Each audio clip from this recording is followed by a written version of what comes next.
ඉතින් යාළුවනි travel with yatra YouTube channel එකට ඔයගොල්ලන්ව සාදරයෙන් පිළිගන්නවා. ඉතින් අපි අද කතා කරන්න යන්නේ මේ කතාවක් තියෙනවා ආදරේ කැස්සයි හංගන්න බෑ කියලා. ඉතින් අපි අද ආදරය ගැන කතා කරන්නේ සූදානම් වෙන්නේ මේ කැස්ස ගැන. කැස්ස සම්පූර්ණයෙන් සමනය කරන්න පුළුවන් වටිනා බෙහෙතක් ඕගොල්ලන්ට කියලා දෙන්න තමයි අපි මේ සූදානම් වෙන්නේ.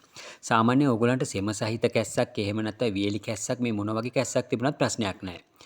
සාමාන්‍යයෙන් ඔයගොල්ලෝ රාත්‍රී නිදා ගන්න යනකොට නිදා ගන්න දෙන්නේ නැතුව එක දිගට කැස්සෙනවා නම් එහෙම නැත්නම් කාත් එක්ක හරි කතා කරගෙන ඉන්නකොට කැස්සෙනවා නම් එහෙම නැත්නම් හැම වෙලෙම ඔබ හුස්ම ගන්න අමාරුයි නම් දිගටම කැස්ස තියෙනවා නම් ඔන්න ඔබට වටිනා ඖෂධීය කැඳ එකක් හදන ආකාරය කියලා දෙන්න අපි මේ සූදානම් වෙන්නේ. ඔව් යාළුවනේ අපිට ඖෂධීය කැඳ සඳහා අවශ්‍ය වෙන භාණ්ඩ ටික තමයි මේ තියෙන්නේ. මෙන්න මේ ටික උපයෝගී කරගෙන අපිට පුළුවන් මේ ඖෂධීය රසවත් කැඳ එක හදාගන්න. ඉතින් අපිට අවශ්‍ය ඕන බඩු ටික මොනවද කියලා අපි ඉස්සෙල්ලා බලලා ඉමු. මේ තියෙන්නේ යාළුවනේ කරාම්බු. කරාම්බු කලන් එකක් අවශ්‍ය වෙනවා. ඒ වගේම මීළඟට තියෙනවා තිප්පිලි. මේ තිප්පිලිත් කලන් එකක් වගේ අපි අරගන්නට ඕනේ. ඒ වගේම මීළඟට තියෙනවා වනගසාල්. වනගසාල් වලිනුත් අපි කලන් එකක් මේකට එකතු කරගන්නවා. ඒ වගේම ඊළඟට තියෙනවා වියලි ඉඟුරු. එහෙම නැත්නම් සිද්ධි ඉඟුරු. සිද්ධි ඉඟුරු එහෙම නැත්නම් වියලි ඉඟුරු වලින් අපි කලන්දකොත් මේකට දාගන්නට ඕනේ. ඒ වගේම අපි මේකට අවශ්‍ය ප්‍රමාණයට ලුණු ටිකක් එකතු කරගන්න ඕනේ. ඒ නිසා අපි ලුණු කුඩු ටිකක් එකතු කරගන්නවා. ඒ වගේම ඊළඟට අපි යොදා ගන්නවා මේකට වැල්මි. වැල්මි වලින් කලඳක් අපි මේකට එකතු කරගන්නවා. ඒ වගේම ඊළඟට අපිට අවශ්‍ය දෙයක් තමයි කුරුඳු. කුරුඳු වලිනුත් අපි කලඳක් වගේ මේකට එකතු කරගන්නට ඕනේ. ඒ වගේම ඊළඟ ඖෂධය තමයි සාදික්කා. සාදික්කත් අපි කලඳක් වගේ එකතු කරගන්නවා. මීට අමතරව අපි මේ කැඳේක රසට හදාගන්න ඕන නිසා සීනි ස්වල්පයක් එකතු කරගන්නවා. ඉතින් මේ සීනි එකතු කරගන්නකොට ඕගලන්ට අවශ්‍ය ප්‍රමාණයට එකතු කරගන්න පුළුවන්. වැඩියෙන් සීනි අවශ්‍ය නම් වැඩිපුර එහෙම නැත්නම් අඩුවෙන් සීනි අවශ්‍ය නම් අඩුවෙන් එකතු කරගන්නත් පුළුවන්. ඒ වගේම අපි පොල් ගෙඩි භාගයක් පොල් ගෙඩි භාගයක කිරි අපි එකතු කරගන්නවා. ඒ වගේම නාඩු සහල් දේශීය හරි විදේශීය හරි ප්‍රශ්නයක් නැහැ. නාඩු සහල් වෙන්නට ඕනේ. නාඩු සහල් ග්‍රෑම් 500ක්. නාඩු සහල් ග්‍රෑම් 500ක් අපි එකතු කරගන්නවා. ඒක තවත් කෙටියෙන් කියනවා නම් පොල් භාගයක පොල් කිරි එකතු කරගන්න ඕනේ. ඒ වගේම නාඩු හාල් ග්‍රෑම් 500ක්. ඒ වගේම කරාම්බු වනගසහල් තිප්පිලි වියලි ඉඟුරු ඒ කියන්නේ සිද්ධි ඉඟුරු ලුණු ස්වල්පයක් වැල්මි කුරුඳු ඒ වගේම සීනි ස්වල්පයක් සහ සාදික්කා අපි එකතු කරගන්න ඕනේ මෙන්න මේක හදාගන්න. දැන් යාළුවනේ මේ ටික ඔක්කොම එකතු කරලා කොහොමද මේ ඖෂධීය පානීය හදාගන්නේ කියන එක බලමු. ඔව් ඒ වගේම යාළුවනේ අපේ travel with yatra YouTube channel එක බලන අපේ දමිල සහෝදරයන් අපිට කියනවා පොඩ්ඩක් දෙමළ භාෂාවෙන් මේක පොඩ්ඩක් තේරුම් කරලා දෙන්න කියලා. ඒක නිසා අපි මේ පොඩ්ඩක් මේක මේ ඖෂධීය ගුණයක් තියෙන වටිනාකමක් තියෙන කැඳ එකක් හින්දා අපි පොඩ්ඩක් මේකේ තියෙන ඖෂධ මොකද්ද කියලා දෙමළ භාෂාවෙන් පොඩ්ඩක් හඳුන්වා දෙන්න ඕන කියලා හිතුවා. විශේෂයෙන්ම ඔයගොල්ලන් භාවිතා කරනකොට මේ තියෙන්නේ දෙමළ භාෂාවෙන් හා සිංහල භාෂාවෙන් දෙකෙන්ම හඳුන්වන්නේ කරාම්බු කියලා. ඒ වගේම මේ තියෙන තිප්පිලි ඊට පස්සේ මේකට අපි කියනවා වායි විලංගම් කියලා. වායි විලංගම් වනක සහල් වලට දෙමළෙන් කියන්නේ වායි විලංගම්. ඒ වගේම මේ තියෙන්නේ යාළුවනේ අපි කලින් කිව්වා වියලි ඉඟුරු. ඒ කියන්නේ මේකට දෙමළෙන් හඳුන්වනවා සුක්කු කියලා. ඒ වගේම මේ තියෙන ලුණු උප්පු. ඒ වගේම මේ තියෙන වැල්මි. වැල්මි කියන්නේ අදිමధుරම් කියලා හඳුන්වනවා. ඉන්දියාව වගේ නම් අදිමధుරම් කියලා හඳුන්වනවා. මේ තමයි මේ තියෙන්නේ. ඒ වගේම මේකට මේ කුරුඳු වලට කරුවපට්ට කියලා දෙමළෙන් කියනවා. ඒ වගේම සාදිකා වලට නම් ඒ නමමයි භාවිතා කරන්නේ. ඒ වගේම මෙතන තියෙනවා සීනි පොල් කිරි. ඒ පොල් කිරි කියන්නේ තේංගා පාල්. තේංගා පාල් වලට තමයි පොල් කිරි කියන්නේ. තේංගා පාල් අපිට අවශ්‍ය නැහැ. ඒ වගේම නාට්‍යරසි නාඩු හාල්. ඒ කියන්නේ නාට්‍යරසි. මෙන්න මේ ටික එකතු කරලා තමයි මේ කැඳ එක හදාගන්නට අපි මේ සූදානම් වෙන්නේ. ඔව් ඒ වගේම යාළුවනේ ඔයගලන් මේ ඖෂධ කියන්නේ මේ කරාම්බෝ එනසල් මේ වගේ දේවල් මේ ඔයගලන් කලං වගේ ගන්නවා නම් සිංහල ආයුර්වේද බෙහෙත් කඩවල වලින් තමයි කලං විදිහට ගන්න පුළුවන් වෙන්නේ. එහෙම නැතිනොත් ඔයගලන් වෙන තැන් වලින් ගන්නවා නම් මේක ඔයගලන් ප්‍රශ්නයක් වෙයි කලං වලින් ගන්න ගියාම. ඒතකොට එක කලඳක් කියන්නේ ග්‍රෑම් වලින් නම් ග්‍රෑම් 5ක්. එක කලඳක් කියන්නේ ග්‍රෑම් 5ක්. ඒතකොට ඔයගලන් අවශ්‍ය ප්‍රමාණය අරගෙන ආයුර්වේද බෙහෙත් සාප්පුවකින් නැතුව වෙන තැනකින් වගේ ගන්නවා නම් ග්‍රෑම් 5 බැගින් ගන්න පුළුවන්. එහෙම නැත්නම් ටිකක් වැඩිපුර කඩෙන් අරන් ඇවිල්ලා ඕගලන්ට පුළුවන් ග්‍රෑම් 5ක් ඕගලන් ගෙදර තියෙන පොඩි තරාදියකින් කිරලා ගන්න. ඒක කලඳක් කියන්නේ ග්‍රෑම් 5ක්. මොකද ඊට වඩා දාගන්න හොඳ නැහැ. සාමාන්‍ය තිප්පිලි වගේ දේවල් වැඩිපුර එකතු කරගත්තාම පොඩ්ඩක් කට දැවිල්ලක් වගේ හට ගන්නවා. ඒක නිසා මේ ඒවා වැඩිපුර තිප්පිලි වගේ දේවල් මේ ගන්න එක සුදුසු නැහැ. ඒවෙන් කරාඹුත් ටිකක් සැරයි. මෙන්න මේ වගේ නිසා මෙන්න මේවා එහෙම පාවිච්චි කරද්දී හරියටම ප්‍රමාණය දැනගන්න ඕන නම් අපි කියන්නේ කලඳක්. එහෙම නැත්නම් ග්‍රෑම් 5ක් දාගන්න එක තමයි වඩාත් සුදුසු වෙන්නේ. ඔව් යාළුවනි අපේ දැන් කැඳ එක හදාගන්නයි සූදානම් වෙන්නේ. මේ කැඳ එක හදන්න කලින් අපි මේ තියෙන අමුද්‍රව්‍ය කියන්නේ බෙහෙත් ටික ඔක්කොම දාලා ඉස්සෙල්ලා ලාවට බැද ගන්න ඕනේ. ඒ බැද ගන්න තමයි දැන් අපි සූදානම් වෙන්නේ. දැන් අපි අර නාඩුහල් 500 අපි මේ තාච්චියට එකතු කර ගන්නවා.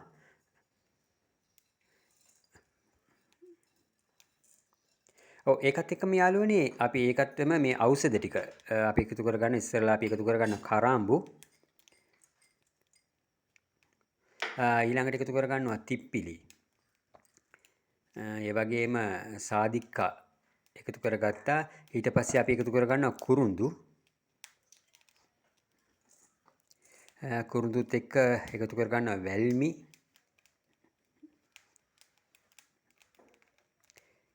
ඒ වගේම සිද්දිංගුරු. එහෙම නැත්නම් වියලිංගුරු. ඒකටම එකතු කරගන්නවා යාළුවනේ වනගසාල්. මේකත් එකතු කරගෙන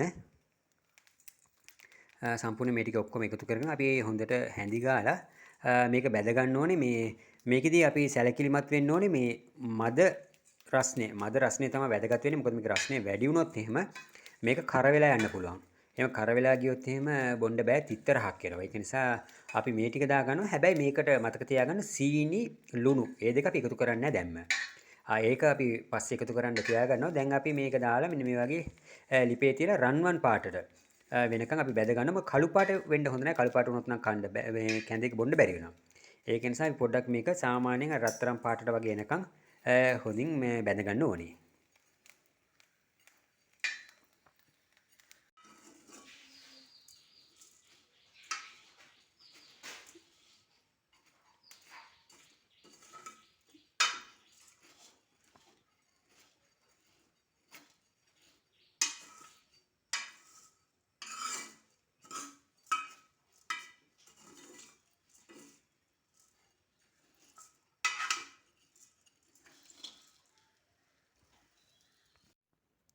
ඔව් යාළුවනේ දැන් අපි හාල් ටිකයි අර එකතු කරගත්ත බෙහෙත් ටික ඔක්කොම දාලා හොඳට බැදගෙන ඉවරයි. දැන් රන්වන් පැහැයට බැදිලා තියෙන්නේ. දැන් අපි මේක අඹරලා කුඩු කරගන්න ඕනේ. කුඩු කරගත්තට පස්සේ තමයි අපි මේ කැඳ එක හදාගන්න සූදානම් වෙන්නේ. ඔව් යාළුවනේ අපි දැන් මේ කැඳ එක හදන්නයි සූදානම් වෙන්නේ. ඉතින් අපි ඉස්සෙල්ලාම කරන්න ඕනේ මේ අපි භාජනයක් අරගෙන ඒකට අපි අර පොල් කිරි භාගයකින් හදාගත් පොල් කිරි ටික දාලා ලිප ඔන් කරලා මද ගින්නේ ඒක තියෙන ගමන් අපි හීනෙට අඹරාගත්ත ඒ මිශ්‍රණය කියන්නේ හාල් සහ ඒ මිශ්‍රණය මේකට චුට්ට එකතු කරන්න ඕනේ.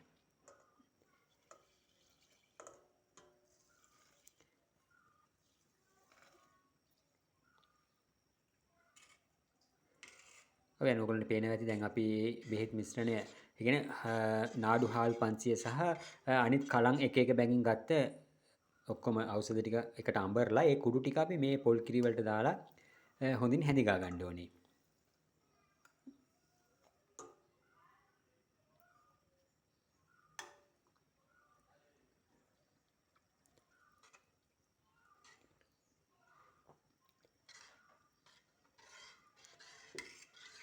ඔයලි මේම හැඳි ගන්න ගමන්ම අපිට මේක රසය වැඩි කරන්න අපිට අවශ්‍ය ප්‍රමාණයට සීනි ටිකක් එකතු කරගත්තොත් ඊට රසවත් විදිහට මේක හදාගන්න පුළුවන්. ඒ වගේම ඒකට දැන් නම් අපි ඒකට ලුණු ටිකකුත් එකතු කරගන්නවා. ලුණු එකතු කරලා ලුණු එකතු කිරීමේදී මේ ලුණු අපිට අවශ්‍ය ප්‍රමාණය දාගන්න ඕනේ. මොකද සමහර කට්ටියට වැඩි ලුණු පාවිච්චි කරන්න හොඳ නැති නිසා අපිට අවශ්‍ය ප්‍රමාණයට විතරක් ලුණු දාලා ඒ කැඳ එක හදාගත්තා නම් හරියි.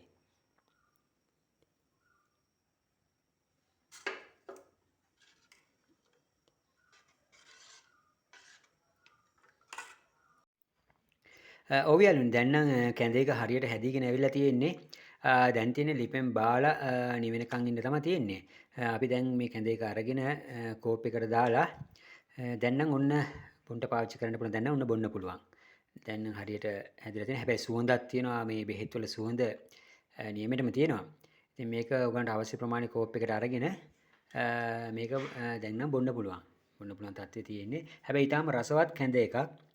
හදලා බලන්න කොහොමද කියලා මේ ඊටාම රස වගේම ගුණයි. හුඟක් ගුණයක් තියෙන කැඳ එකක්. ඔන්න කැඳ එක නම් හදලා ඉවරයි. හැබැයි මේ සුවඳ එහෙම නම් නියමෙටම තියෙනවා. මොකද මේක ඖෂධීය සුවඳ නියමෙටම එනවා. දැන් සාමාන්‍යයෙන් ඔයගලන්ට මේ තද කැස්ස රැට නිින්ද යනකොට රැට නිදා ගන්නකොට ඒ වගේ කාත් එක්ක හරි කතා කරනකොට මේ වගේ දේවල් වලදී මේ කැස්ස බාධාවක් නම් එහෙම නැත්නම් රැට නිදා ගන්න දෙන්නේ නැතුව ඒ තරම් තද කැස්සක් තියෙනවා නම් ඔයගොල්ලෝ මෙන්න මේ ඖෂධීය කැඳ එක හදලා බොන්න පුළුවන්. මේක හුඟක් ගුණදායකයි.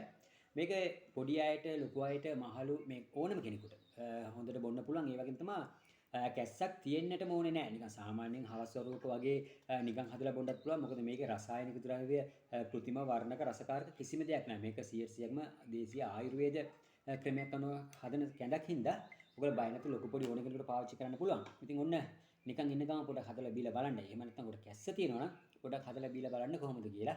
අනිවාර්යෙන් කැස්ස සමනය කරගන්න ඒ වගේම කැස්ස හංගන්න හොඳ බෙහෙතක් වෙයි. ඉතින් යාළුවනේ මේක හදලා බීලා මේකේ තියෙන වටිනාකම අපිට පොඩ්ඩක් කමෙන්ට් එකක් දාලා කියන්න. ඒ වගේම ඔන්න වටිනවා කියලා හිතනවා නම් යාළුවන්ටත් ෂෙයා කරන්න. ඒ වගේම අපි ලයික් එකක් දාන්න අමතක කරන්නත් එපා.